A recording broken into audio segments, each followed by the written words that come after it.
as functional exercise is concerned, one of the more functional things you could do in any kind of a fitness environment will be to learn how to climb a climbing rope. The way we try to climb a rope in CrossFit is we try to put it as much into the legs as possible and taking the majority of it out of the upper body. So what Colby's going to do is he's going to get what's called a basic wrap. The rope will be on the inside of his knee and the outside of his dominant foot. And from there he reaches up as high as he can on the rope. And then what he'll do is he'll pinch the rope between his forefoot or the top foot and the bottom foot. And then watch as he draws his knees up towards his chest and then stands into the rope as he walks his hands up.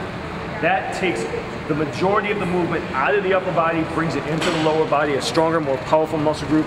And then sliding down is as easy as separating your feet just a little bit. If you separate them too fast, well, you fall. Nobody wants that. Leading into anything gymnastics, as far as the rings are concerned, two of the basic movements that we introduce on the gymnastics ring are the ring row and the push-up. Danny's going to get into the basic position for the ring row, in which her body is just about parallel to the floor. The ring's pretty much above her chest, and she's going to do her best to pull the ring from an extended elbow, a fully extended elbow, into her armpit, and then all the way back down.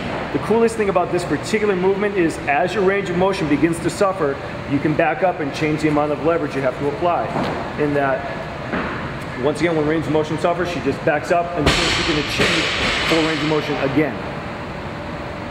In keeping with gymnastics development, one thing that we can incorporate, there's a little more of an advanced movement on push-ups, putting them on the rings to make the push-up just a little bit more difficult. So Danny's going to be placing her hands inside the rings, which have been set up to just outside shoulder width for her, and then she'll guide her chest down so that her chest reaches just below her hands and she presses out, extending to a straight elbow, just like she would on a normal push-up. The reason this is slightly more difficult than the typical push-up, if you'll notice, her arms are a wee bit shaky as her hands try to not move around in 3 dimensions of space. So what we're going to have Colby do is a movement that we call wall ball, essentially just combining a front squat with a medicine ball toss. And the front squat is just a squat with something in front of you at its basic component. So Colby's going to hold onto the ball with one hand on either side of it, and he's going to reach for a full range of motion squat where his butt gets nice and low below parallel.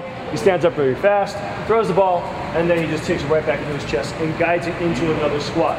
We very much like wall ball for the pure and simple fact that it incorporates a squat into the movement, and as you do a higher and higher number of repetitions, it begins to become quite the cardiovascular workout, in that with all the muscle mass that he's moving up and down, you're consuming a ton of oxygen, and it takes a hell of a lot of effort to maintain some kind of output on the particular activity. So we're going to have Colby go through 5 wall ball shots in pretty rapid fire succession, and then he's going to show an exceedingly cool version of wall ball called twofers. That's 3, 4, and then just to make things interesting, he's going to go right into a twofer, where he squats down in between the med ball throw, and then he has to make it back up before the ball smashes him in the face.